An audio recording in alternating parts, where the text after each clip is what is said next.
komeza kugubwa neza ahantu hose uherereye ku isi, waba uri mu Rwanda komeza kugira ibihe byiza, ndetse n'ahandi hose uri muri Afrika, ku mugabane w'Uburayi ndetse no muri Amerika n'ahandi hose waba uri komeze kugira ibihe byiza cyane. Twebwe twitwa NZU Business Group Limited, tuba tugufitiye imari nziza cyane, yaba inzu zikodeshwa, inzu zigurishwa, ibibanza ndetse n'indi mitungo yose itimukanwa.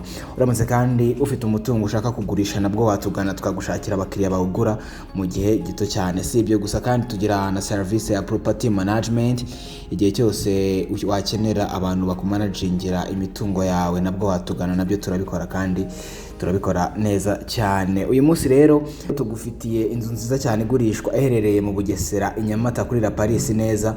Ifite parking ihagije, ikagira jaride, ifite ibyumba 5, ikagira toilette enye, salon ndetse na salle à manger. Ifite kandi na cuisine nziza, iri mu kibanza kandi kinini kirimo ibibanza 2 kuko ifite metero kare 600. Iyi nzu kandi ifite na annex. Igiciro cyayo ni miliyoni 55, ariko dushobora no kuganirwaho. Uramutse ushaka ibindi bisobanuro kuri iyi nzu, wahamagara 0788488679 cyangwa 0788230123. Ushobora kandi no kudusanga aho dukorera, ni ku Muhima hafi y'inyubako yahoze ikoreramo Yamaha neza. Ugeze kuri feruje zo ku Muhima uhita ubona inzu y'amatafari ahiye yanditseho Shema House. Angaho niho dufite biro. Uramutse ushaka kudusanga kuri biro niho wadusanga.